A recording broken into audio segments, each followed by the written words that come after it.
The following is a presentation of Tuning into Sci-Fi TV, the viewer's guide to genre television.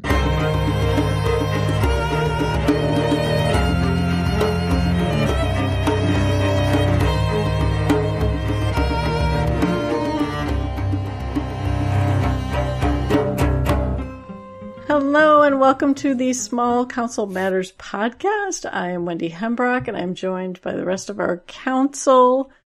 We are in session on the penultimate episode of Season 2, House of the Dragon. So first, let's go around the table and introduce yourselves, please, Maesters. Well, I am Jesse Jackson, back from a brief sabbatical. Thank you, everyone, for the kind thoughts and well wishes. So I can be found on X, aka Twitter, at Jesse Jackson DFW, and glad to be back and glad to be talking about this episode. Hey everybody, this is Shannon from out in Vancouver, Washington. You can find me online on Twitter at TNRLM. And when it comes to dragon riding, you gotta crack a few eggs to make an omelet, am I right? Ouch. This is Christine Peruski, your mistress of correction and communication. You can find me on Facebook at Christine Peruski. You can like me there. Follow me on Instagram, even though I don't post anything. Also Christine Peruski. And check out my never updated portfolio, christineperuski.xyz. And I am Wendy, the Maester of Links, of which we just have a few this week. We love to get your comments, ravens, feedback. If you haven't already joined our Discord, please come on by. We have a Game of Thrones channel specifically to talk about all things in this Song of Ice and Fire universe. You can reach us at SCM_pod on X/Twitter, or at Tuning into Sci-Fi on X/Twitter. You can click the link in the notes to come to our main blog page and hit a button and you can record a voicemail, or you can call us at 706-927-8478. So I mentioned we are light on links, so we'll talk about the main one, which was the house that dragons built behind the scenes for this episode, which focused on the dragon seeds and dragon riding. And it was really cool to see the elevation of their flame game and just the plotting of that whole sequence, as well as all the details that went into planning those, the storytelling that was driving the planning for the sowing of the seeds. It was just really great stuff. I agree. This has kind of gotten to be, a hat trick, right? You watch the episode, then you watch the little behind the scenes, and then you get the little 20 or 30 minute House of Dragon. So it just kind of really is nice. They keep talking about how they use real fire. They don't use digital effects, and talking about how they work that. And it's also always fun to see the actors out of character kind of talking about it like, I'm going to try a dragon. Spoilers. And it was just really fun. I also want to throw out that I always enjoy the official Game of Thrones podcast, but this week they had the showrunner on, who gave some really good insights about what he uses, the rule of what he can change and what they can't change using the book as a Bible, and discuss that, which I thought was really well. So it wasn't in the link, but I really recommend you guys to check it out. Oh, I haven't listened to that yet, Jesse. I'd be interested in checking that out because I'm very curious about what he approaches as sacred text versus, this was just conjecture and tales told. And, like Damon was just at Harrenhal, that's kind of what the book said. And so how they've added lots to that or filled in gaps. So I'm definitely going to check that one out. Yeah. The stuff about all the stunt performers and technicians and everybody that goes into producing that, especially when fire and the dragons are involved and how keen they are on safety. It was just a fantastic episode of House the Dragons Built. And I can't remember his name, Tom something. The guy that plays Ulf, not only the character, but the actor too, looked like he was having the time of his life. And he was a lot of fun behind the scenes. So, yeah, that was a good episode. Yeah, I was going to mention Ulf too. He definitely looked thrilled to be riding a dragon, even though it's not really a dragon. He was so happy.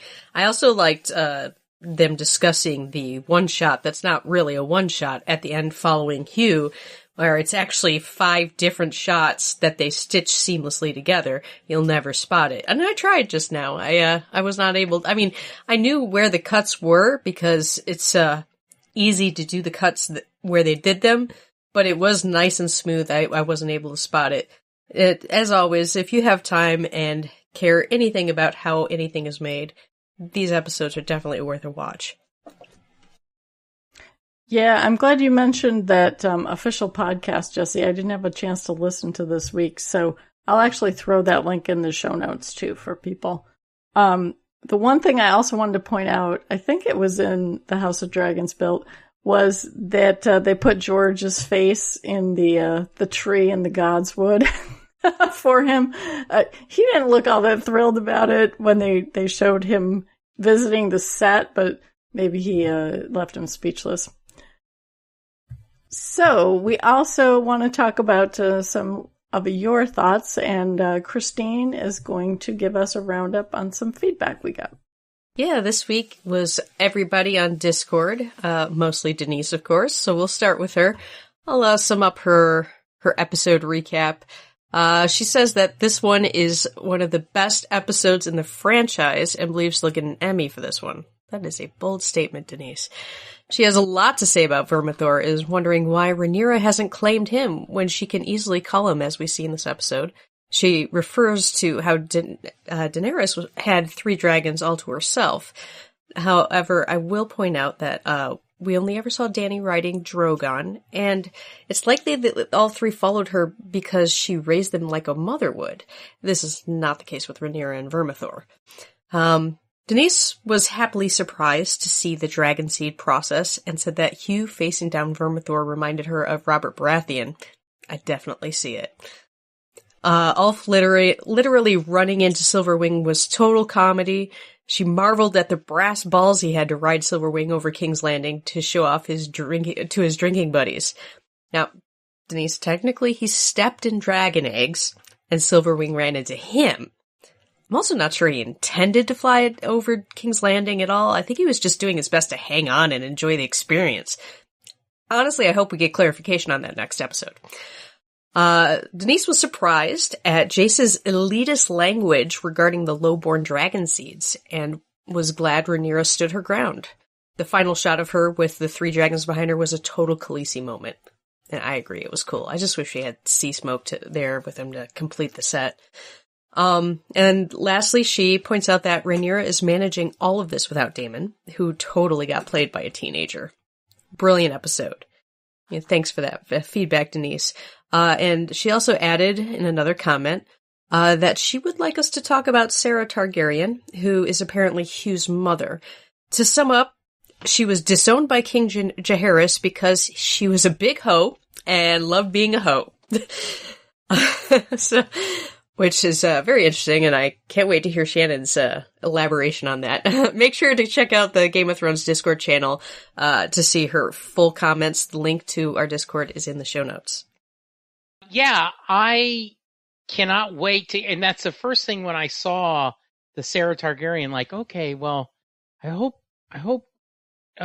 Shannon remembers to see this, so that, because we're going to want explanation. In fact, enough that I actually Googled that name to look to see like who it might be. I also want to throw out, yeah, I agree, the Discord channel. For the first time, I had time to watch the TikTok links. And that was an unexpected joy. They were all like, because I'm not on TikTok ever. And so it's like, oh, they're all under 2 minutes. They're all very clever. They're funny. It was great. Yeah, a lot of the points you bring up, Denise, thank you, will come up in our discussion. In fact, as we're taking my notes to go, which scene do I want to talk? There's 2 or 3 that really feel like, oh, wow, this is worthy of going on. So, yeah, thanks a lot. As always, we loved hearing what you thought, and keep it coming. Yeah, thanks for the feedback, as always. First, I've watched the episode twice, and I think I came down on, I guess we're going to the motivation of why Ulf went over King's Landing. So was it because he wanted to show off, which it seems like it, because he's hooting and hollering and wanted to show his buddies that he did it? Or is that just the dragon having a mind of its own? Because just because he could get on it, does that mean seconds later that he's able to control it and steer it so well, and, you know, able to go do donuts in the town parking lot? I don't know. And then I also saw a school of thought that it's not necessarily instantly after that, because the other dragons were right there on Dragonstone, and Rhaenyra may have sent him there to send a message to Aemond and Vhagar to say, yeah, you want to come mess with us? Look what we got. You know, because she's said on and on about using them kind of like nuclear weapons as a form of deterrence to prevent the loss of life. And maybe she's thinking, okay, now that we've got this show of force, we can come to an amiable conclusion without a lot of bloodshed. I don't know. I like to think just because he was enjoying it so much that he had some idea of going over it, because that seems to fit in his character, but I think that's open for interpretation. As for Sarah, yeah, I definitely perked up when Hugh started telling his tale. I think that they mentioned the possibility of Sarah being the mother of a dragon rider in the Ice and Fire books, but not necessarily Fire and Blood, if I'm not mistaken on that. But it was never proven that that's the lineage in any of the source material, although it's often rumored. But Sarah was, I think, the 9th of 13 kids that Jaehaerys had, and she was very, very spirited, as they say, or a big ol' hoe, as Denise said. And she got kind of kicked out. They sent her to Old Town to go to a sept, you know, kind of like get thee to a nunnery, and hoping to reform her. And she snuck out and left there, and then went across the Narrow Sea to Essos, where, depending on whose reports you believe, worked in a brothel or even became a madam. And then she was known for being promiscuous around town, so perhaps that's where he was referencing his mother and his father having conceived him. So, again, it's not ironclad in the book, and especially given the nature of the apocryphal tales and multiple sources.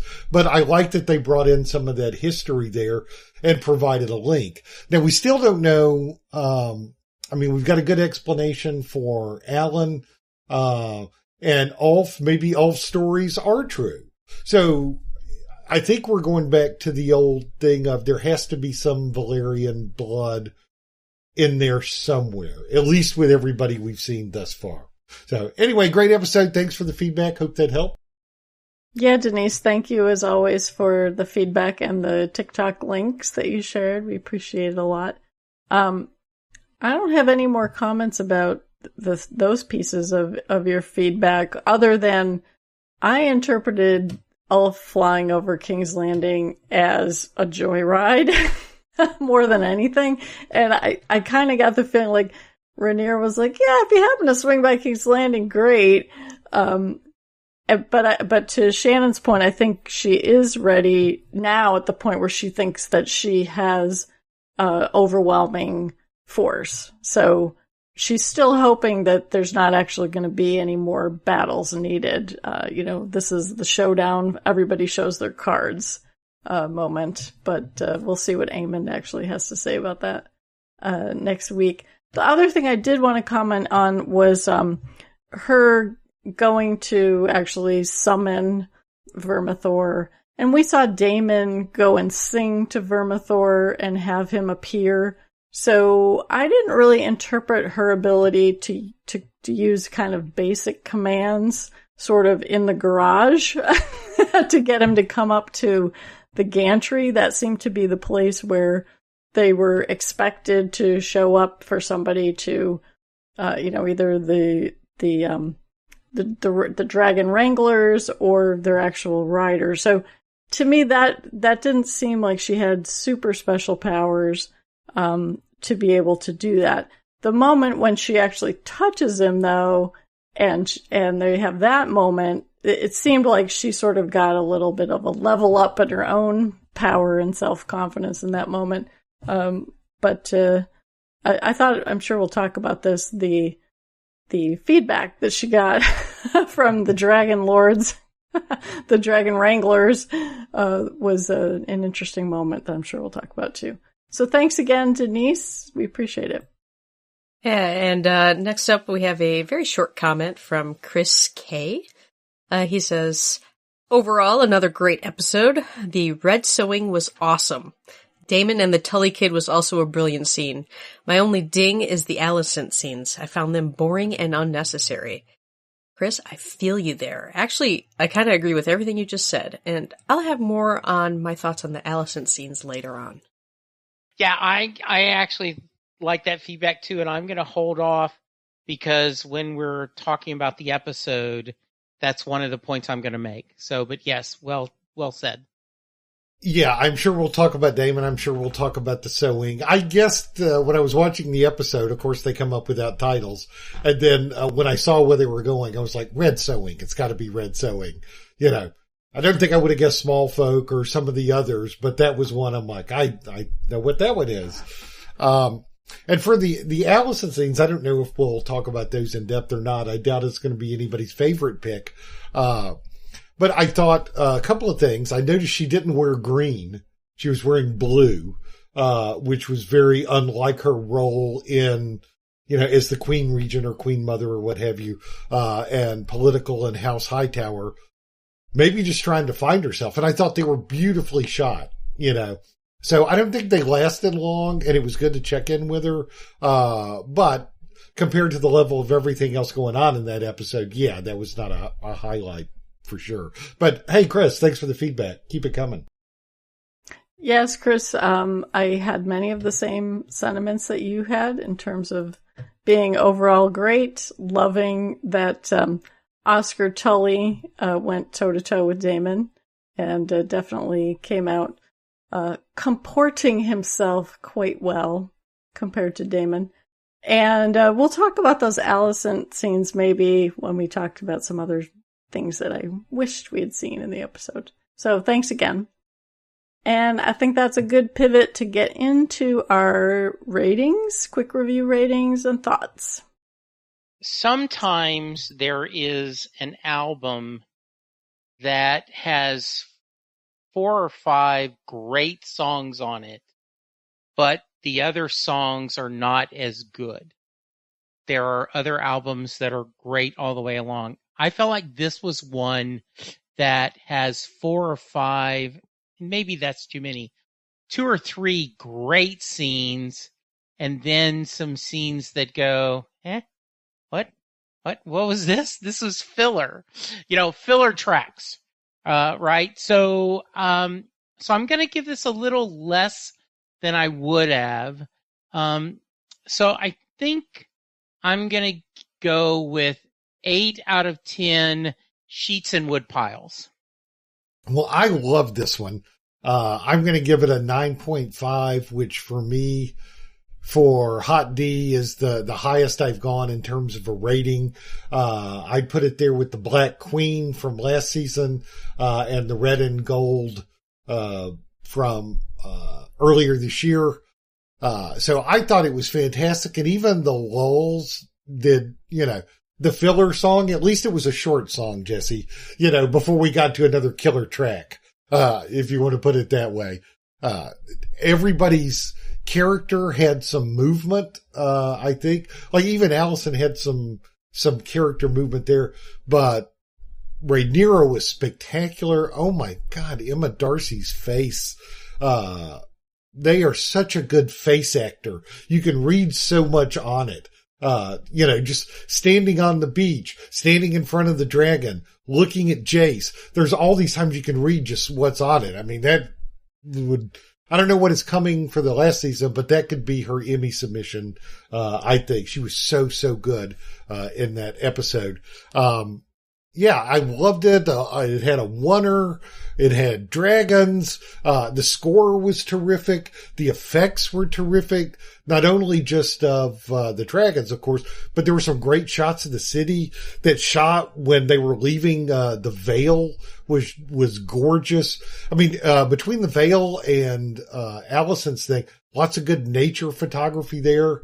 It was just a beautiful episode and kept me riveted to the very end. Going with Jesse's album metaphor, see, I agree there was definitely some very good bangers on this album. And the other songs, I think there was several songs that are kind of like stuff I would listen to when I'm in a mood, So there's still decent songs, not as good as the bangers. And then one song I will definitely skip every single time I listen to the album. So, but there was a lot of good stuff happening in this episode. We finally get the payoff of all the dragon seeds set up, and it's good. It's good payoff. Damon's character development is shaping up nicely with an amazing bitch slap from a teenage Lord Tully. And we get a little hidden treat, sending the dude broads to the wall. The weakest link award goes to Allison with a setup I really hope pays off next episode. And I give it 9 out of 10 rats on a dinner table. So, the dragons speak and choose. Vermithor unleashes the Bronze Fury, roasts some potentials as barbecue snacks until he finds his bowl of oatmeal with Hugh, who is going to rage against the machine along with him. And Silverwing finds a puppy to take on joyrides. Damon finishes therapy. And Rhaenyra seems to embrace potentially her cult-like status now that she's got these new Dragon Rider crew to run with.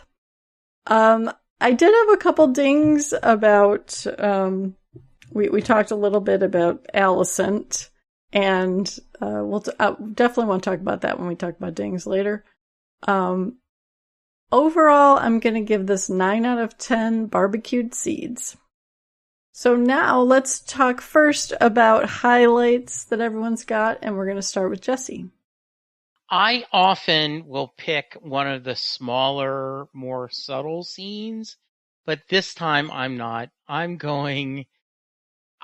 got to go with Daemon, because not since Lena Mormont has there been a teenage badass telling truth to power, Lord Oscar. I mean, I thought he played Daemon perfectly. Oh, I'm just a little kid. I don't know. No one's going to respect me.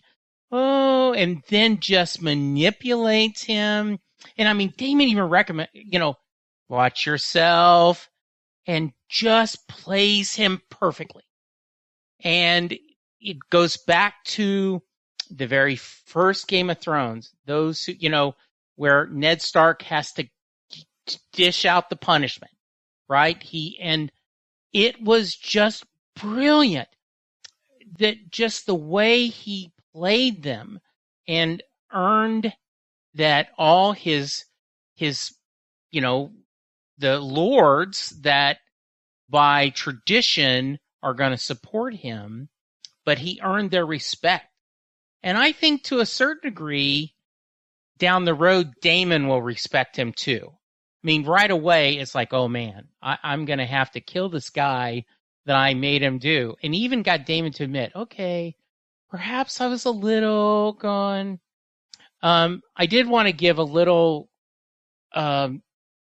highlight that in the podcast, the official podcast, they talked about, as Wendy just mentioned, therapy. They said this is the opposite of The Shining. That the Jack Nicholson character shows up at the haunted hotel and gets crazy at the end.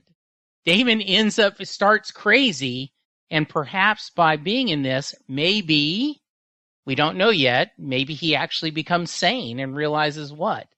And I just thought that was perfect. I could go on, but I can't wait to hear what you guys thought. Just beautiful. And then, right, Simon looking like, oh, shit's about to get real. I mean, just everyone on this played a great part. So I've watched this another 2 times just because it was so much fun. So yeah, that's got to be my scene.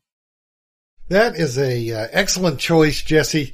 It's funny you mentioned Lyanna Mormont. When I watched the episode the first time, I was just trying to scribble notes, and I wrote down Lyanna Mormont because that's, somebody young stepping up into an awkward situation and really showing their mettle. I mean, we've seen it with Arya or various Stark kids or whomever, but it felt great, especially after the way Damon treated him. I mean, and he was sad. He didn't want to be in this position because he liked his grandsire, and he's not there anymore.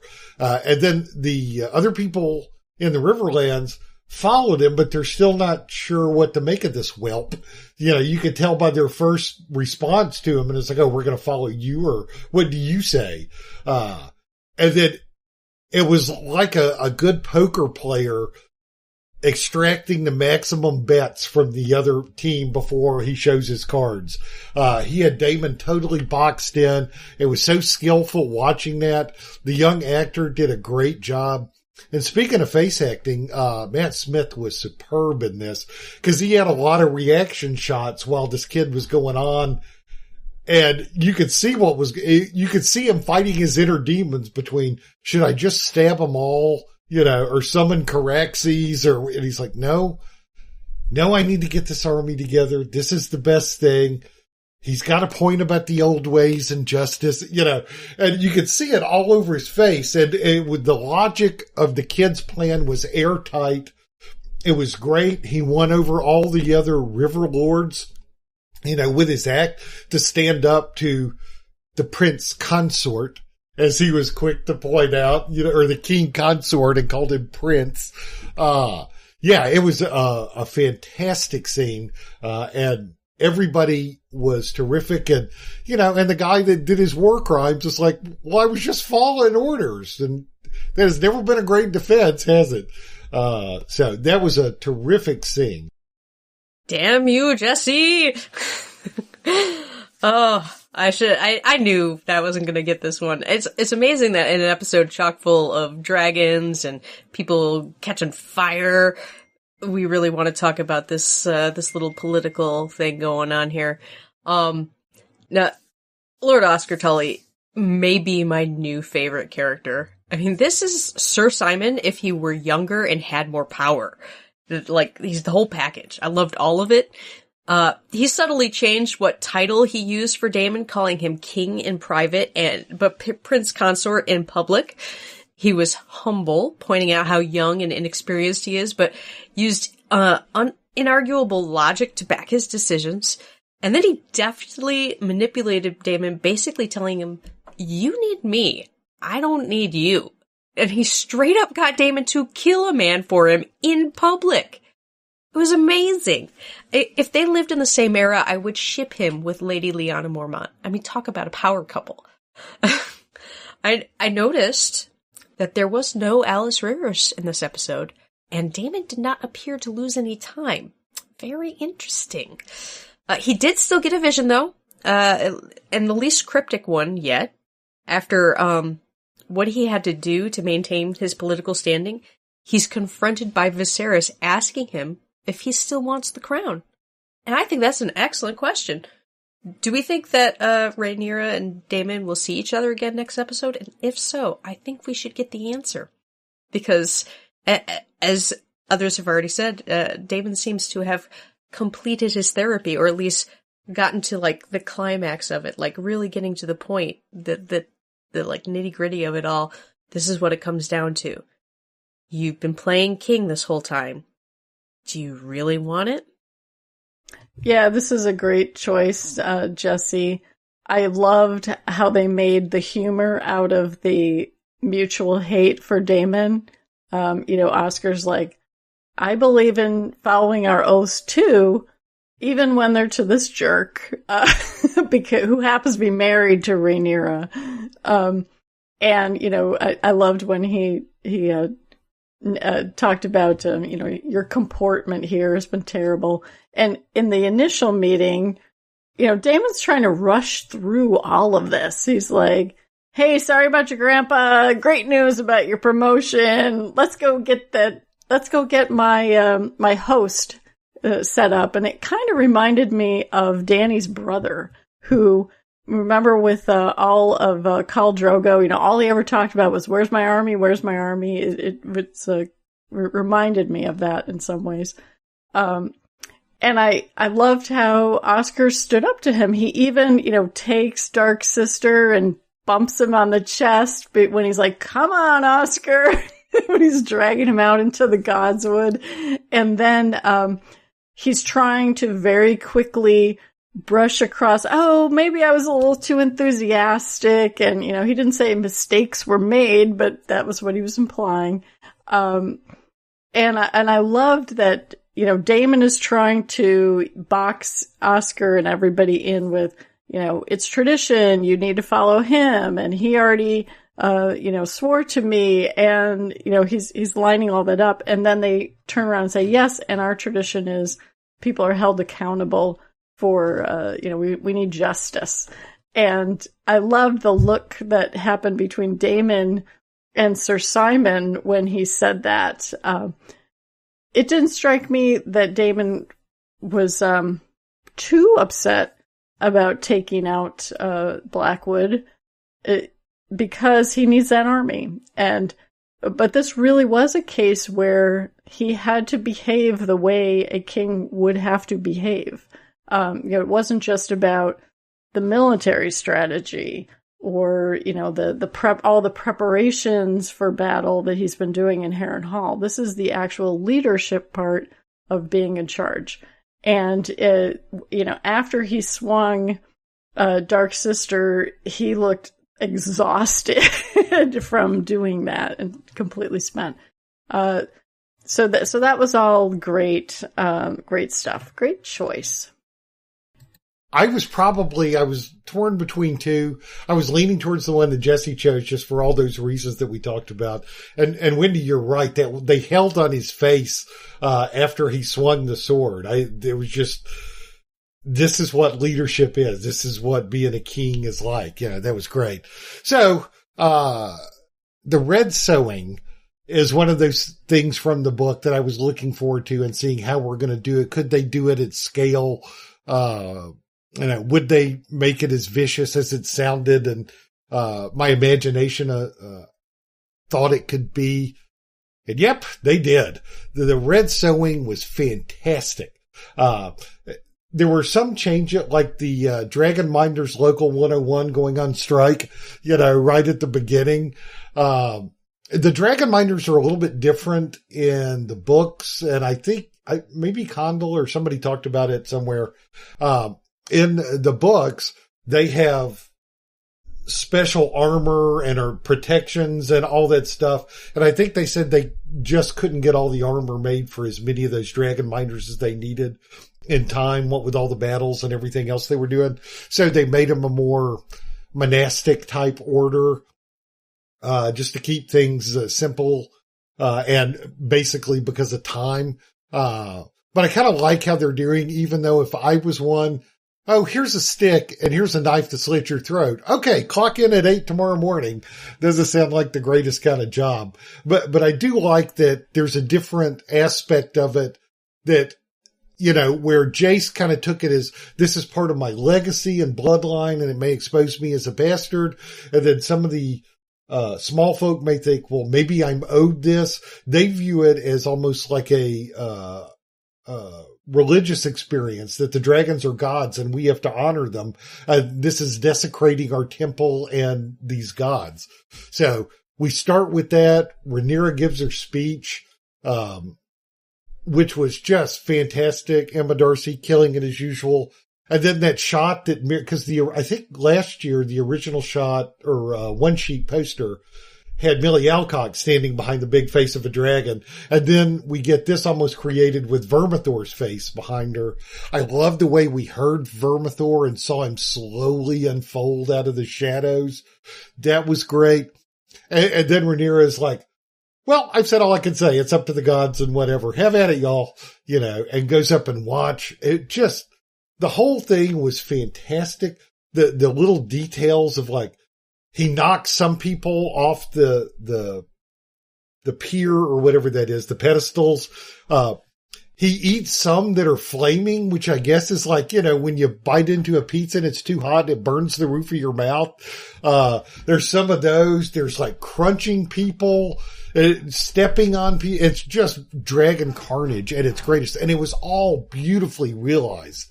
I thought there was a huge beast in there. It never looked janky or any of that with the CGI. The fire was amazing. And each one was like a little test and reveal of character. Because Hughes was about acting selfishly and then acting bravely in the face of almost certain danger. And I think Vermithor, who kind of matches him in personality of being kind of cranky, respected that. And that's where they kind of saw their bond. And then Ulf is just trying to get the heck out of there and he falls down and it's like a Three Stooges routine. And Silverwing has always been called the most docile and friendly of the dragons. And maybe she sees a kindred spirit there as well. So the dragons find writers that match their personalities or, excuse me, do they try to match their personality to their writer? How does that work? I imagine it'll continue to be mysterious. And then the one shot, Christine, you mentioned oneers earlier. Like one of the first ones I remembered back when I was in college and film school, was Rope, the Alfred Hitchcock movie, because he tried to do that as one take. And but then you had to switch reels of film. So they would zoom in on somebody's back wearing a black suit and then zoom back out, and they did other things like that to hide the stitching, that it wasn't all one shot. And since then we've had, True Detective had a great one. Children of Men, there's tons of them. And with the techniques that we have now, you can make it look seamless. And that was great. I felt like I was with him as he was running. And again, background carnage is great. There were so many little details of people being chewed up. It was awesome. Not for them, for me as a viewer. Yes. So that scene was everything I wanted it to be, and just a real highlight of the season. Talking about one shots, I think my favorite one was from Serenity, when we got a full run through of the ship. And there was a stitching moment in that too, because they didn't have both floors on top of each other in the ship. So in the stairwell, there's like a camera whip around, and that's where they stitched the two shots together. I do love one shots, especially when there's, it's an action scene, which makes it, really gets the viewer into the action like they did with this one. Just very panicky. Like the camera did not stay on Hugh the whole time. It was constantly, he's looking up at this. What's he looking at? Oh my God, let's come back to him. What's he doing now? And, it really moves you along with him. And if you're allowing yourself to get sucked into it, you can feel the panic that he's feeling. Welcome to Jurassic Park. That's basically what it feels like, only with more fire. I did love, what Ulf's encounter was. It was a quiet moment. Nobody saw it happening, but he friggin' stumbles into dragon eggs. And I'm just like, oh no. I'm like, at this point, I know they put a lot of backstory into this character.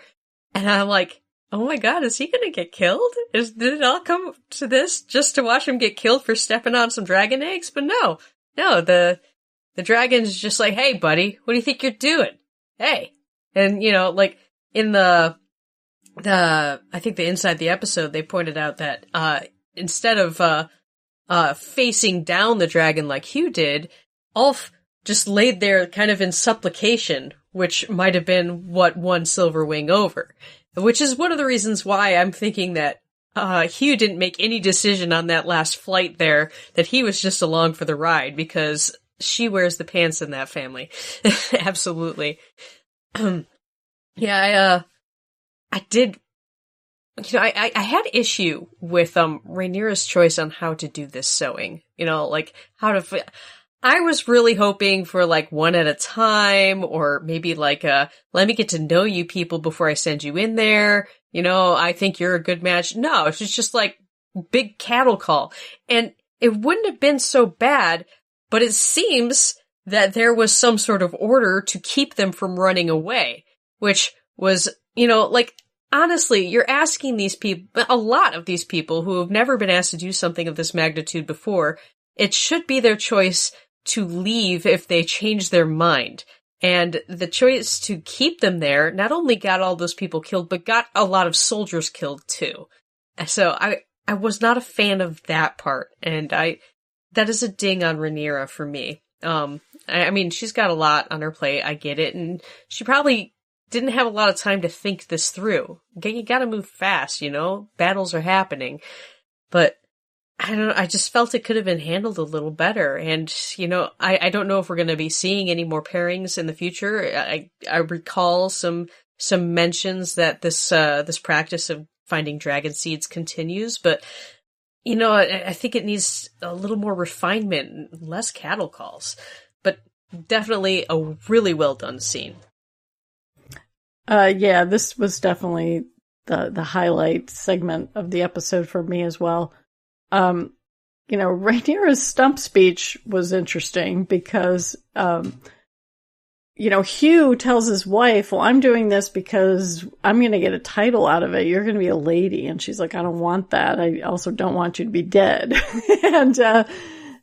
Adam is told that, you've been elevated because you're a dragon rider, and, he's got a brand new suite in in Dragonstone. He's handed in his notice at his old job, and, he's definitely viewing this as an elevation.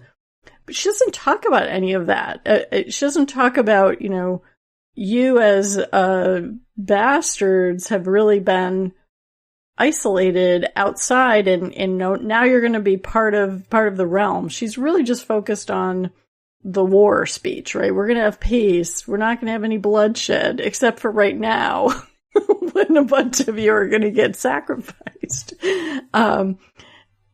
So I definitely have some questions in my mind about Rhaenyra's frame of mind.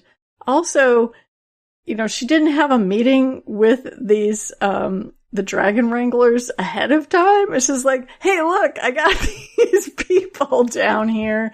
Tell the maester Adam's here. I want you to teach him to be a rider and also teach him some Valyrian. She's not doing a great job with how she's, introducing new people, I will say.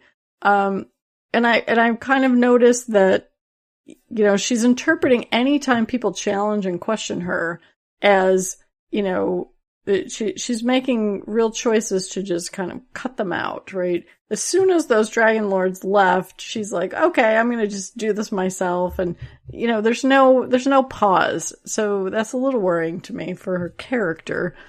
The other thing that I noticed when I rewatched was looking at her as the carnage is unfolding below her. And initially she's horrified, very similar to when Sir Darkland gets torched. But then there's a point where it just looks like resignation on her face. Like, well, this is, I guess, what we're going to have to do. And she seems to be reticent about the level of carnage that's happening, and dying by fire or by being chomped by a dragon is horrific. And it seems like she might be building up a little callous to seeing that now that she's seen it a couple times. But in terms of the dragons themselves in this whole segment, when Vermithor comes forward, they did a great job with the sound effects for his voice. And, it really was like he was kind of talking. You could really interpret his emotional state in some ways, his attitude when he first rolls up. He's like, "You called? What do you want? What's going on?" And then, he's sort of like, "Okay, I'll take a sniff." And I loved when his head comes way over, the first guy who gets flamed, like smelling. And I was hoping that like somehow he was going to sniff out Hugh and sort of, somehow call him out right there. And then once the rejection happens, and it's really a rampage of Vermithor in this space, they did a great job of tracking, Hugh's progress, and he's trying to survive, but he's also trying to help the people around him. That's really the culmination when he pushes the woman aside before she can get chomped. And then somebody else is about to get flamed. And he's like, "I'm over here." And you can see that at that point, he's just like, "I got no F's left to give," right? And so that was really well done. And then the look on his face when he realizes, he's like, "Dude, this is my dragon." It was great face acting by the actor who plays Hugh. And then I like that Ulf is on a totally different trajectory. He's literally running away from the carnage. He runs in the wrong direction and goes deep into the Dragon Mountain, gets lost, and literally steps in it. Goes to somebody's house and immediately makes a mess. And to me, the way that who is this? This is what's the dragon's name? Sorry, I'm forgetting. Silverwing. Silverwing, thank you. When Silverwing kind of is literally like pushing him around and being like, "Oh, hey, who are you? Let's see what you've got to offer." And he's just terrified. He's like, "Okay, I'm just gonna lay here and wait for this to happen." And the one thing I really liked about his character development was the scene back in the bar when he's like, "I'm not 100% sure I'm a Targaryen." And his friends are the ones who lift him up and are like, "Dude, you gotta think positive. You gotta go take your shot. It's not just for you, it's for all of us." So that was why I was really happy that neither one of them got flamed, at all. So yeah, this was a great segment. So that's how the dragon seed crumbles, right? Yeah, I thought of the omelet joke as well. There's a lot to digest in here. And it is Dany. Especially for Vermithor. Yes, Vermithor. Dany went a little crazy. And so there's this, we see a little bit of this, and I've always loved Daenerys. I've been firmly Team Black from the beginning, but you see a little bit of callousness. You also see, there is no, we're setting you up, and understand she does warn him a little bit, but she focuses on like, well, your life's so crappy anyway, like death is better than nothing. And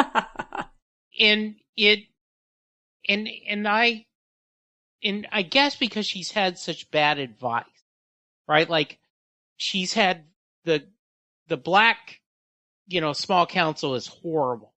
Like when we find out that, Sea Smoke, right? They're just all, what are we going to do? What are we going to do?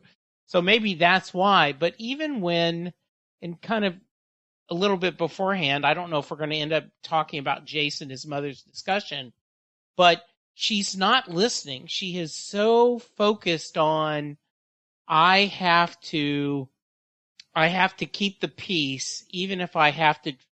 She's Harry Truman, right? I've got to drop a couple of nuclear bombs, but in the long run, I'm going to save more lives than it's going to cost. I love the way they filmed that carnage. I don't love the carnage, but just the chaos and everyone there, and how we've now had 4 different over the past 2 years of people claiming dragons, and each one is done different, which makes sense, right? Because every dragon is different. And so you've got where you kind of pick this. And I just, they are keeping us entertained. They're keeping us thought. And now then you wonder, where are we at? We now have all these dragons, but have you, are the dragon minders wrong? This is sacrilegious to them. This is absolutely mocking their beliefs. And it's a layman, doing the Eucharist at a Catholic church, right? Like, no. And I remember, right, like I thought of this with, before Vatican II, the masses were all in Latin, and the priest had his back to the audience when he performed the Eucharist and did this. And then afterwards they kind of opened that up so that people could see. And that's what she's doing, and that's always going to cause problems. So great scene, great episode, and really sets us up of what next. I mean, we don't sit here and go, oh, who's winning, Team Green or Team Black? But it does feel like right now the balance has to be leaning a little toward Team Black. Yes, definitely leaning towards Team Black. So those were the 2 really big chunks of the episode. Those were the good songs. What I'm going to talk about, I'm not going to necessarily consider it like, great scenes, but more like the interesting stuff. It's like sort of the fallout of Rhaenyra's decision to do this. Now, so first I want to start with like, Adam and Sea Smoke. That first encounter on the beach, which was a great opening shot. Rhaenyra's being cautious. She has no idea who this guy is, no idea what his motivation is, but he so quickly is just like, I'm ready to do this for you, my queen. I'll do whatever you ask. And she's like, okay, yeah, let's work with this.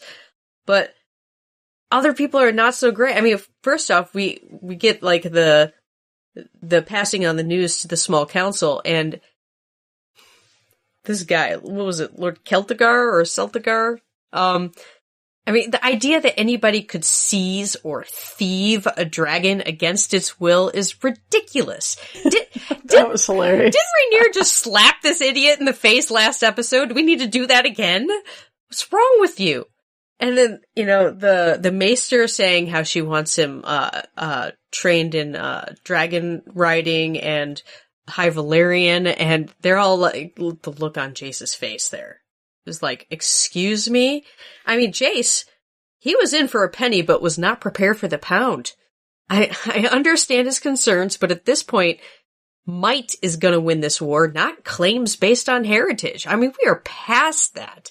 We are so past that. And this idea that if all of these bastards and lowborns can claim dragons, then what is he? And I'm like, well, your mother is the named heir. Like, nobody's going to dispute that she is your mother. And like, yeah, they may dispute who your father is, but, I seem to recall in Game of Thrones that a lord or the king or could legitimize a bastard just by saying so. And so that's been done repeatedly. I mean, King Viserys said that those were her children. They were proper Targaryen children. That's it. And then, he defended that through his life to the end. And people lost body parts over this. So I don't understand how, we're here where it's like, are her children legitimate, when later on it's like, yeah, a lord can totally legitimize a bastard. All it takes is him declaring it. Like, why are we here?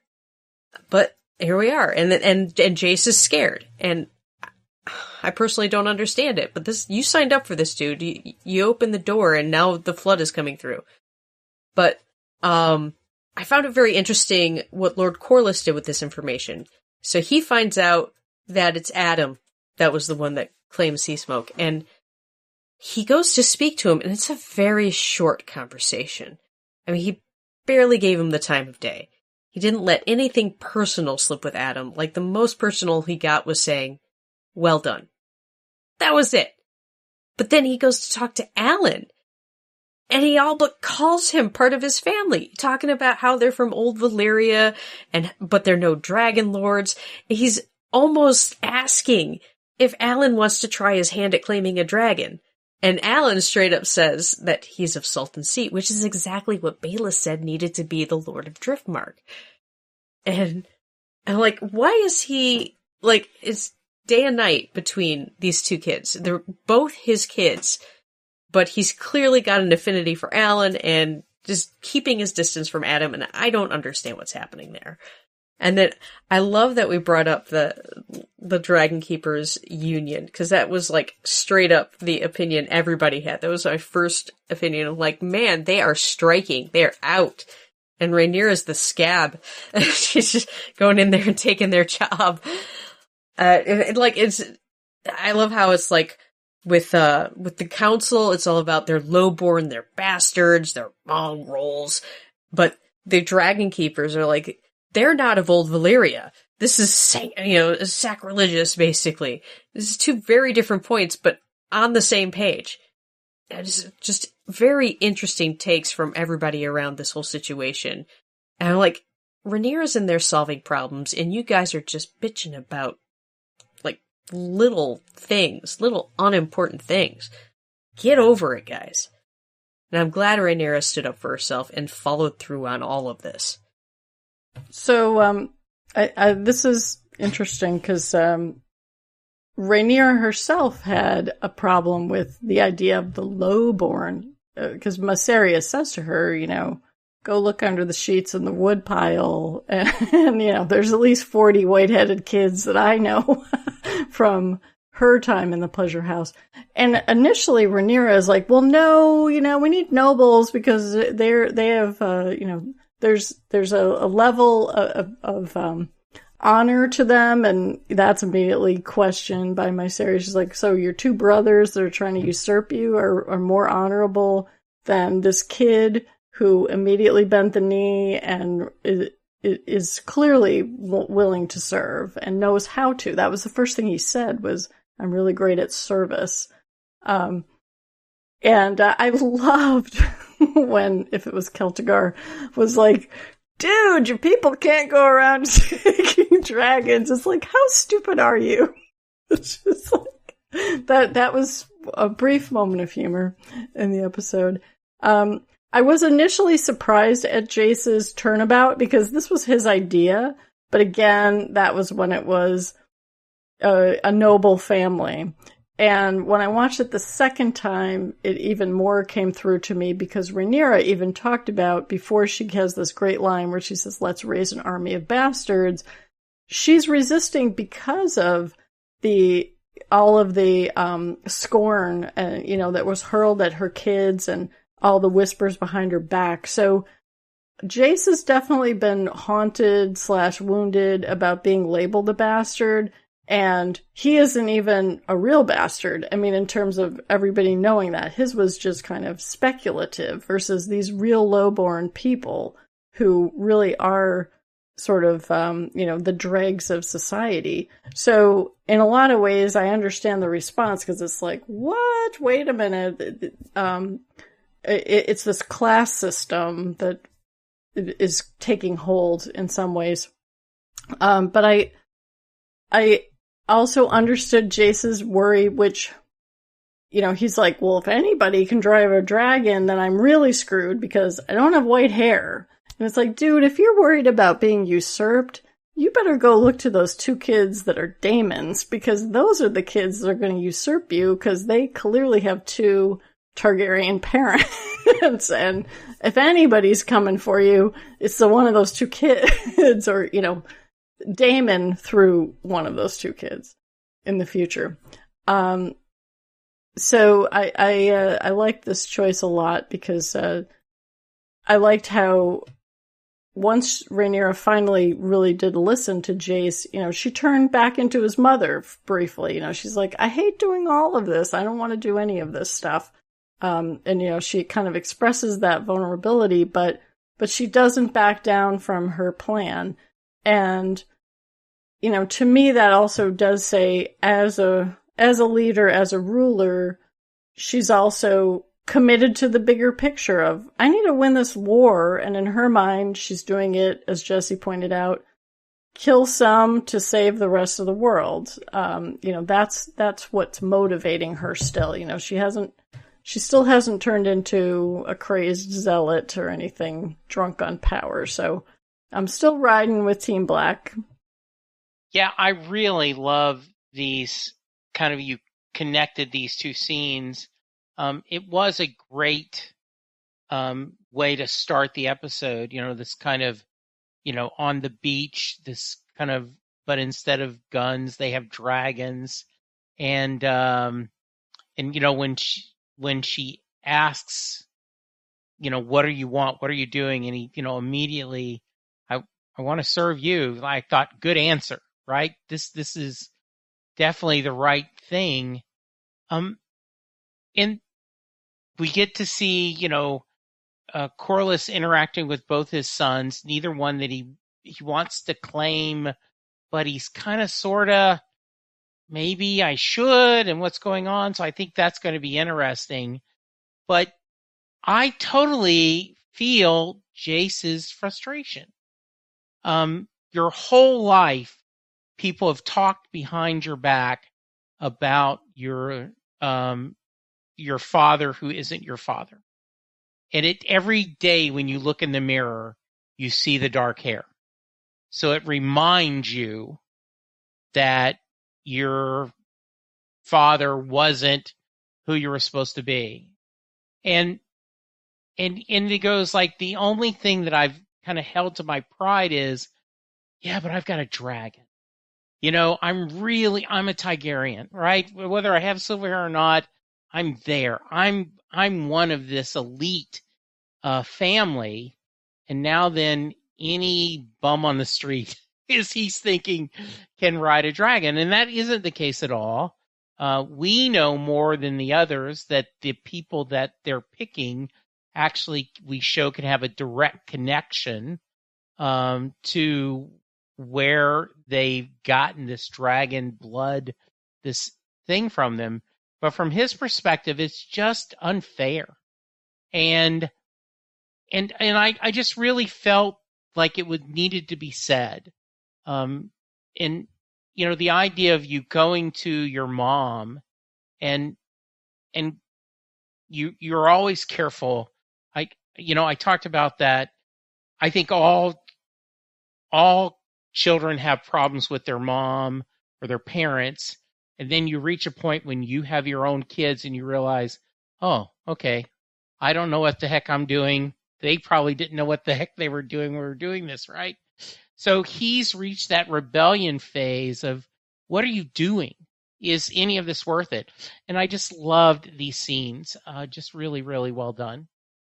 Yeah, I love that opening. That was a great way to start the episode. It was almost a David Lean looking shot, very wide, of the two dragons on either side and then their riders in front of them. Just beautiful and wonderfully realized by the effects team.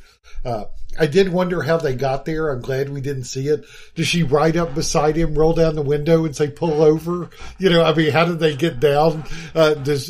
When Cyrax shows up, does Seasmoke go, oh, hey, dude, yeah, we probably need to chat. And then the dragons go down. So, and Adam played that exactly the right way, and I again, more great face acting from Emma Darcy, how she slowly realizes that he's not a threat. And then you hear the dragons yapping in the background, like, is there going to be trouble? Is there going to be trouble? We going to work this out? I thought it was very cute. And, you know, you could see him as she walked forward and Cyrax walked forward and, you know, and then, I think even as Adam knelt, Sea Smoke kind of lowered his head a little bit too, in the background. Well done. The other thing about the council meeting, the rest of the Black Council, what a bunch of doofuses, especially what's his face, Celtigar. But I did like, now that we have Corlys as the hand, you know, when they're yammering on about it, he's like, we shall wait for the Queen's accounting, and then just shuts it all down. You know, it was like, no, you guys just stop. So I thought that was good from Corlys.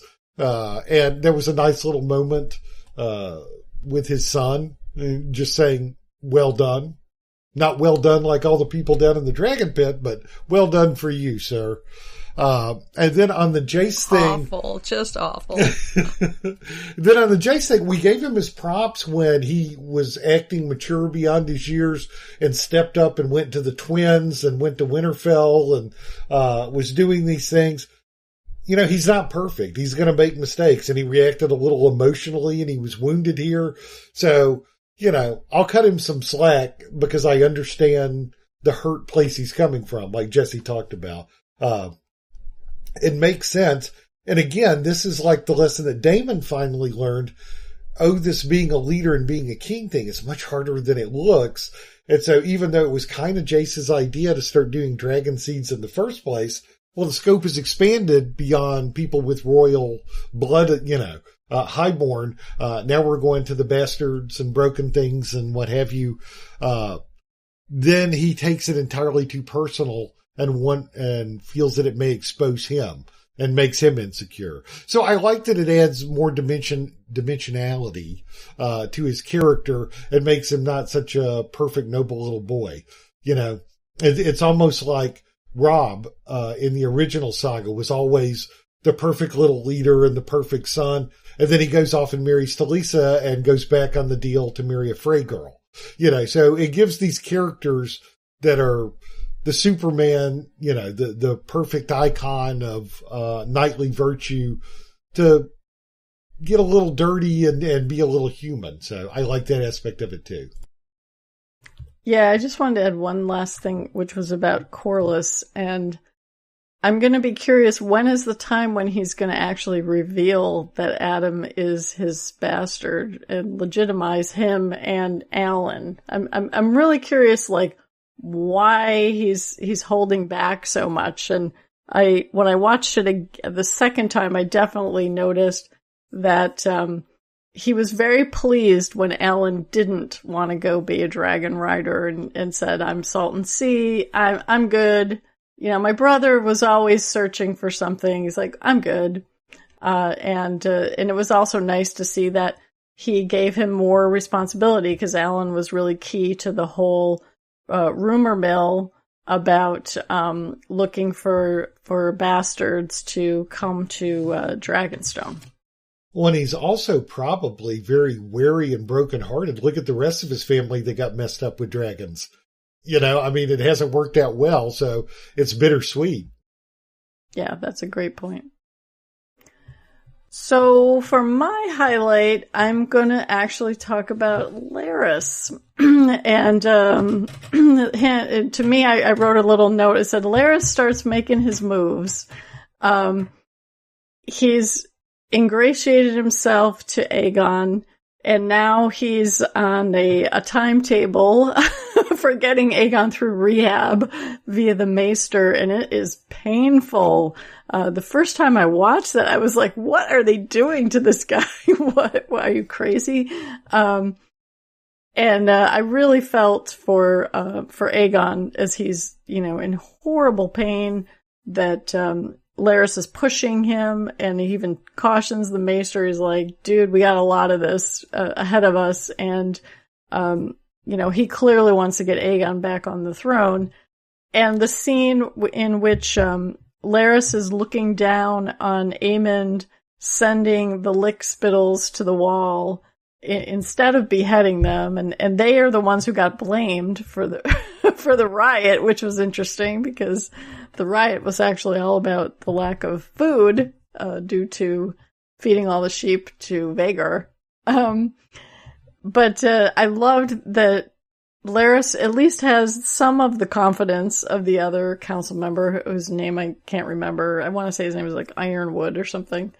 When he comes and like, dude, you're the Lord of Whispers, or the Maester of Whispers, so I got this rumor, and Laris is like, yeah, what's your rumor? And then when he hears, it's my squire's father's neighbor's mailman, the fishmonger, he doesn't totally raise his eyebrow, but he's sort of like, yeah, I don't really think that's a great intel to share. And that was my impression the first time I watched it. He was just like, dude, this is not a great source. So you can go tell him, but I'm not going to tell him. And on the rewatch though, it occurred to me more that he was like, yeah, I don't need him to know that because I don't actually want him to have proper intelligence about what's going on to weaken him. And then I loved the scene at the very end when they're sitting in the council meeting and they hear somebody yelling, there's a dragon! And the two of them look at each other thinking that, this is going to be sea smoke. So it's going to be interesting to see if they have a little debrief later at all about that. I'm also going to be curious if Aemond is like, dude, how come I had no intel about this stuff going on? Why didn't you have some spiders out and about? But I do think that his position was interesting in this episode because he was more overtly, inserting himself with the other council members, the Maester and this guy. This was really interesting. I did want to mention that when we first see Alicent from a distance and she's talking and it looks like someone is at her feet, I was like, is she back to a creepy Laris thing? And then it's like, oh good, she's just getting first aid. My notes were, is Laris actually supportive? Right? And I think he's manipulating the king to come back so that he can control him. But I also think he honestly may be worried that my meal ticket's going to die. Right? That if there is with this family, there is a pretty good chance that, King Crispy could be taken out. I love these scenes. And I wondered, okay, yes, it sounds like, my cousin's brother-in-law's aunt, sister told me former this, roommate. But how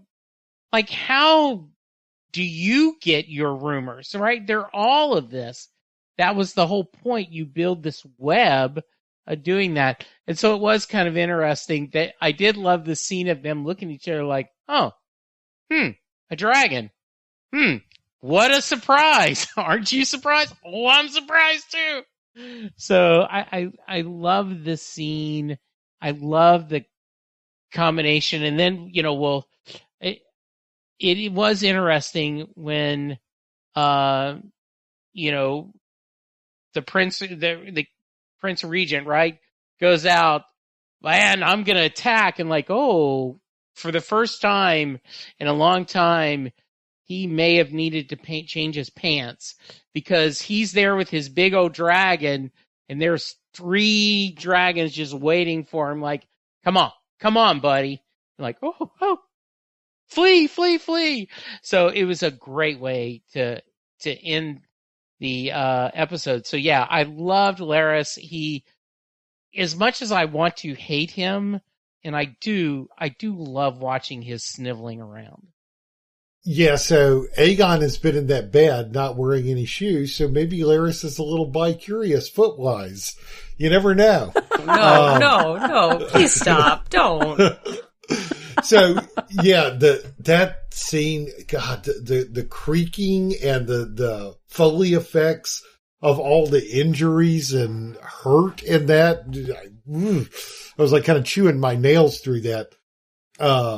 But he's playing his long game. It's like, you got to have a clear mind and we got to get you up because things are happening at an accelerated rate, you know? And Matthew Needham gives good sniveling. Like, Littlefinger did it in a certain way. And his voice was classic. But Larys is so quiet and talks low and, you know, is just delicate and precise in words he chooses. And you can see his eyes and the things turning over in his mind before he says something. And it's good watching him scheme. The actor is really, really good at that. And I think his instincts are right too, because not only about, well, if we tell this information, would it hurt what I'm trying to do with Aegon here? And also, I don't want to face his wrath if I bring him bad news. You know, there were probably multiple layers of that going on. And I like the way that the frat bros were getting sent to the wall as we're in the background, as we're having this conversation with that lord, the other council member and Larys. So that was really good. And it'll be interesting to see, you know, and I think when you mentioned earlier about the, you know, he wanted to bring up the issue of the food shortage and the famine and whatever, and just got shut down and basically kicked out. And it's like, well, yeah, that's why the riots happened, and that's why these a-holes are getting sent to the wall now. So he probably had a nice sense of smug satisfaction about that as well. It's like, well, if you'd listen to me, you know. So yeah, Larys is a terrific schemer, and I love those scenes with him. Was actually on my my list of scenes to talk about, but you know, it was so short of a moment with these characters that I went the other way. But first, I'll say PT is hard, yo. And you know, I've actually done a decent amount of physical therapy, and what they like to say is that movement is medicine. It's really hard at the beginning, especially with injuries like Aegon's. Your body is screaming at you with that initial movement, and it's gonna hurt for a while, but I have found that once you break through that crust of pain, it starts to feel better underneath that layer. That layer will crust over again as you get more rest, and you have to break through it again and again and again. And it looks like torture. It feels like torture, but it is helping. And that's why Larys is pushing it. Obviously, Larys is used to this situation. I don't remember if he was born this way or if he had an accident, but clearly he's used to the process. Now, I feel a little differently than everybody else about what he's doing with Aegon. I feel like, because personally, I think Aegon's lost whatever little power he had. He's king only in name. He's not ruling at all. His brother is all but trying to kill him. And he doesn't have any good ideas on how to run this kingdom anyway. So I feel like Aegon's basically a lost cause. And the only reason that Larys cares is because he feels some sort of kinship to him. Now that he's in this situation, he's a cripple. And I think he's trying to prepare him for what life as a cripple will be and wants him to succeed. I didn't feel the sniveling or the conniving when he was in that room. He is pushing him because he wants him to get better, he wants him to do better, and he wants to show that someone who is physically unable is still worth something in this world. And I can't really see another reason for him doing this. Like maybe he sees a meal ticket there, but Aegon is, he tells him that he will still have his mind. And I'm like, yeah, but we've already established that this kid's an idiot. So why are you pushing him to do this? Like, you'd think he would be pushing him to educate himself more because at least that's painless. But he's pushing him to get through the ailment, to get through the, being a cripple and get used to it and move forward and, become the king again. Honestly, I liked to see someone, sort of a clean relationship between Larys and somebody. And so nothing about bare feet, Shannon. Gross. Don't do that again. Christine, you sweet summer child. Hey! I don't think that... I think that both things can be true. I think Larys can feel a kinship to him because he knows what's coming in terms of how he'll be treated because of how he looks and his, altered abilities, whatever they might be. But he's still the king, and I think he definitely is aligning himself to power wherever he can, and he already basically got shut down by Aemond. So I think he doesn't like Aemond either. So I don't think it's all just because he wants to help a brother out at all. I think that he plans to ingratiate himself so that he can be influencing Aegon once he's back on that throne again. So any other highlights before we move on? I did want to give a shout out to the very final shot. We didn't talk about that too much. When I was taking my notes, I wrote down "Welcome to Dragonstone" because it was like that was just epic, that shot. Denise talked about that being a Khaleesi moment, and that definitely was for me as well.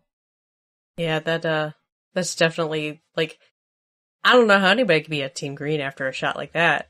I did have one minor highlight to mention, because it really was a very short scene with Rhaena. They're leaving the Vale, getting ready to head over to Pentos, and she's all like, I'm just going to take this little side quest here, because nobody's paying any attention to poor little me. And she's going after this wild dragon. It's reckless. I mean, whatever is happening with her, I do hope it concludes next episode, because we've been checking in with her every little bit, a little along the way, like every episode. And she's now obsessed with becoming valuable, because she definitely feels like she's not important to anyone, and she's getting shoved just to the side. I mean, literally across the sea. So, this is like her last ditch effort to become useful to the cause. And I want to see that conclude before the season's over. Like, there's so many things that I'm hoping will conclude in the next episode. I'm asking a lot of that last episode. And, I just don't think any of it feels right to be a cliffhanger for next season. So I want to see Rhaena's new dragon. I want to see her, do well claiming this dragon. I mean, this dragon seems like an outcast too, not hanging out at the Dragon Mount. So they feel like a good fit. I'm hoping for her. I mentioned earlier how pretty they made the Vale look, and the cinematography was great. I'm not sure exactly what to read from that one, because it's like she's got two little kids, baby dragon, eggs, going to go on a ship to go to Essos or Pentos, and only 6 guards. And then she decides, I'm just bailing. Does that mean like she's going to just stay there and look for the dragon and let the kids go all on their own? I'm not sure what they were trying to suggest there, that it's a little side quest to go check it out and I'll meet you at the boat, or whether she's just saying, F it and y'all go on. So it'll be interesting to see how that resolves itself. Yeah, I was going to say that's my low light, is that I felt like this was a totally wasted scene because it didn't accomplish anything. We knew they were leaving the Vale. We knew that she wanted to get this rogue dragon, but we didn't accomplish anything. So I agree, if we end up getting that she does find this dragon, great. But I would have, in Monday morning editing, would have combined that maybe to next episode where you see them laying and then she finds the dragon or something. I do hope she gets the dragon. I think she's been wanting one forever.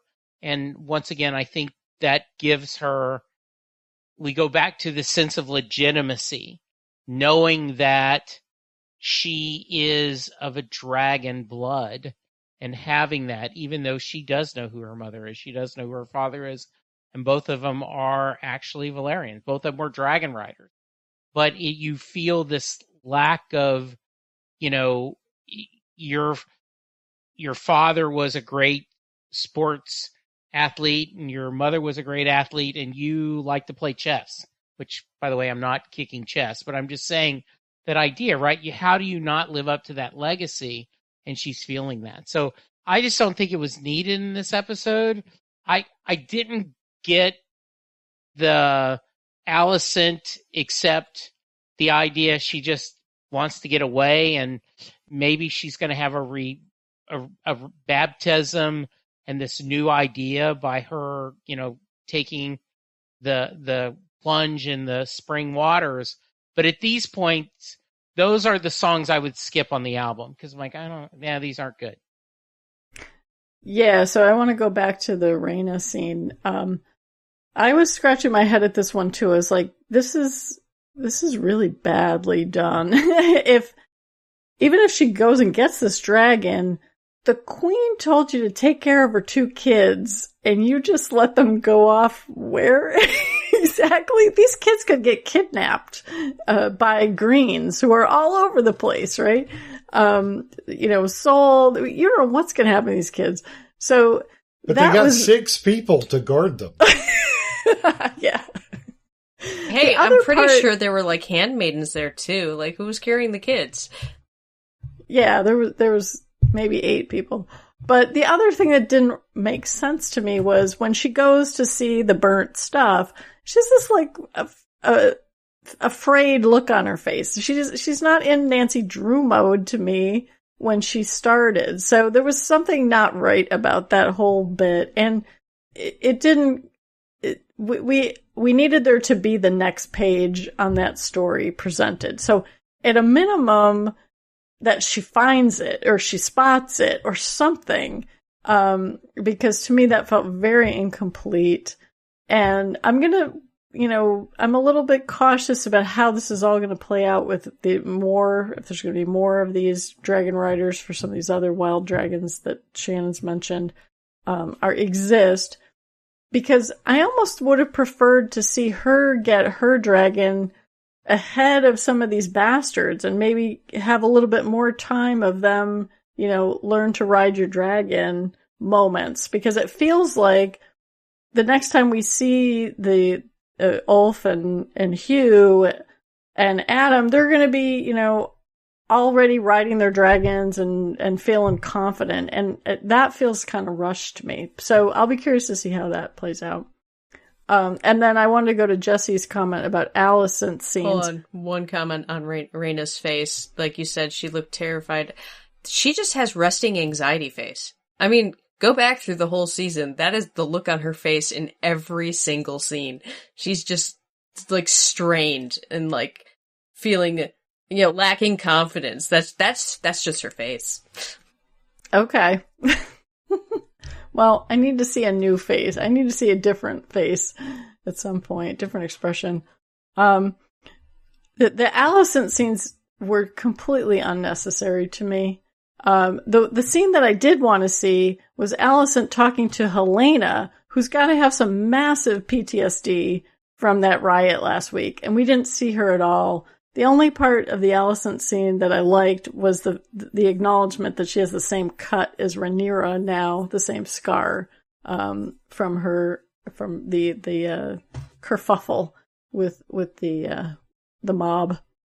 The other So that was my other ding, was there should have been some Helena in this episode because of what happened last week.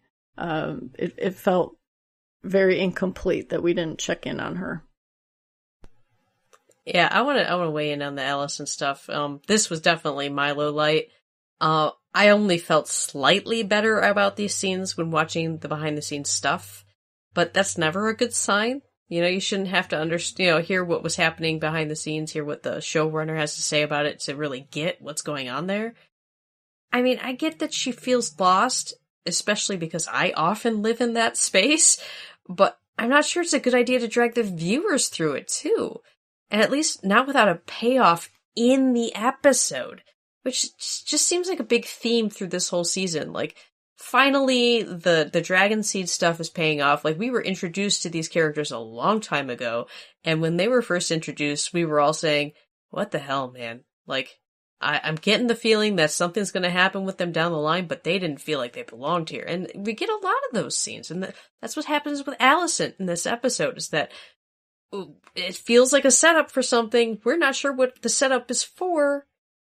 I hope it gets concluded later on. And, you know, they say in the behind the scenes that she came to some sort of conclusion when she was floating in the water there. She closed her eyes and drifted off, and then she, opens her eyes, and it's like she made a decision. But what was it? Share with the class. Because I'm feeling like these were totally unnecessary scenes. Where is she going with this? And I'm getting sick of being left like that at the end of the episode. Like, this scene and this scene and this scene. I don't understand what it was doing here. Where is this going? Guys, don't do this next season. I'm going to cut it a little slack on that because I'm old enough to remember when TV shows were 22 episodes a season, and here we've got an 8-episode season, and we're like, oh my God, they're really paying off stuff 2 episodes later, and we've become a little spoiled. So they didn't take up much time.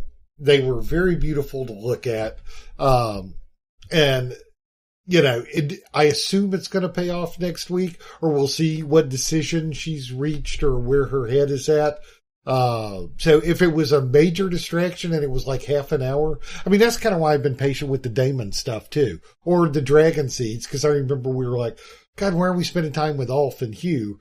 And I would have rather spent time with them so we see them and it reveals a little character when they face a dragon or meet this test versus we meet them now for the first time in the dragon pit. So, I don't know. Maybe I'm just feeling overly generous about it, or not, but it didn't bother me as much. But yeah, they're definitely the song you skip over on the album.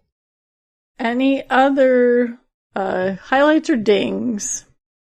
Oh, I had one ding that I meant to mention when the Spy Network montage, when, is it Eleanor? What's, I think her name's Alinda. Alinda, yeah. It's just like Damon in his murder cloak with bright blonde hair. She wears a bright red robe to go be indiscreet and start whispers and whatever. And I know that's probably, the costumer and the director thinking, well, we have to track her so viewers will follow her. But if you're doing actual spycraft, you don't want to wear a bright red robe. It just is a little conspicuous. That was about as much as I had to complain about. I have a counterpoint to that. So, a long time ago, I thought about being on the cast at our local Renaissance festival. And one of their rules, for the cast members, that they're not allowed to wear a black cloak or dress in black. Because first off, it's a festival, but secondly, people didn't tend to dress like that. And I think, possibly the dyes for something like that are a little more on the pricey side, possibly. So while to us, the red robe stands out, it's probably just a normal color, around town. I mean, it is, like everything in King's Landing is red. The buildings are all red. It's a common color there, so that kind of implies that it would be an easier to It is the red dye. Yeah, the red keep. So I imagine red dye might be a little more prevalent in the area. So it does stand out in those scenes, especially when, we've got the Greens running the castle right now. But I imagine that to the average small folk in King's Landing, red on a person around town is not unusual. They probably just use the blood of the starving to dye their clothes. Wow. Oh, speaking of that, the daughter, Hugh's daughter, died off screen. Okay, so that was like a shock to me. This was going to be my closing comment. So I was rewatching scenes from the previous episode to find out if we actually heard this before, that his daughter had died. I didn't find any of that, but I did rewatch the scene where Hugh finds the dog, and I realized what was actually happening there. Because I was so excited to see the dog and see that somebody was acknowledging the dog, I was really hoping that he was going to adopt the dog. But this time I noticed he takes the dog's head and he looks at him, and I realized he was thinking, is this dog healthy enough to eat? And I am so glad Rhaenyra's food showed up right at that point, because my God. Listen, I know I have asked a lot of the finale at this point, a lot of wrap-ups to dangling storylines, but all I really want is a happy ending for that dog. That's all I want. Poor thing. The dog must live. The dog must live. Yes. Hashtag the dog must live. So, this was our penultimate episode going into next week. We made predictions before we even started. Is there any adjustments, I guess? Shannon, are we allowed to make adjustments or additional predictions? Or no, what's our prediction status? You can't change anything that you've already said. However, I updated it Monday morning, the spreadsheet on what's been right and what's been wrong definitively. There still could be a lot of bloodshed in the finale. We don't know. But I've highlighted a couple of things in yellow that are questionable. So I'm going to send that to y'all to clarify this week, and get them in before the finale. So we'll just have that buttoned down, and then we'll do an accounting on the wrap-up episode postseason. What about additional predictions, like characters we didn't make predictions on before? Like the new dragon seeds. Do we have any predictions on those, anybody? No comments. I'm going to ask it a different way. So let's say over and under of 2. How many major character deaths will we have in the next week episode? Over and under of 2. So is it going to be over, under, or the same? I'm going to refrain for obvious reasons. So. Okay. I'm going to say under. You know what? I'm going to go spot on. I'll say 2. Okay. Yeah, I'm going to go 2 also. Okay. Okay. Nice. Yeah, let's remember to revisit those when we wrap up. That's fun. Okay, good. And I would also invite our listeners to send in your predictions, too, if you have any. Or any comments and thoughts about what we've been talking about. We really appreciate your comments in Discord. Do you think the dog will live? We might want to put a poll up for that in our Discord.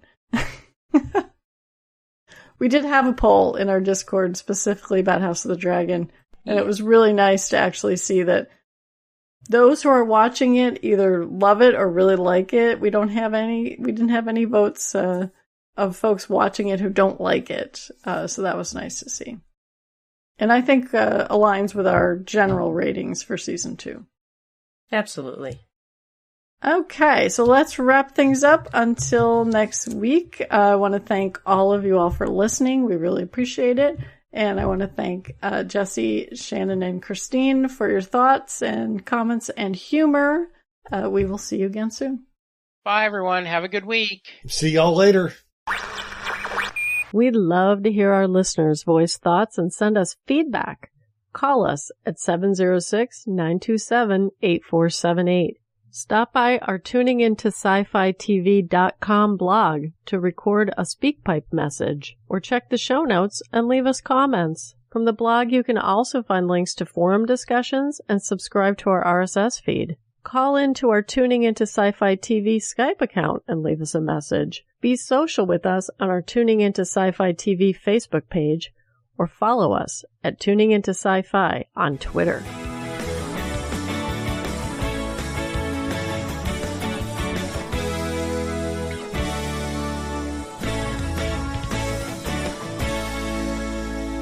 You've been listening to Small Council Matters from Tuning Into Sci-Fi TV, episode 117, recorded July 30th, 2024.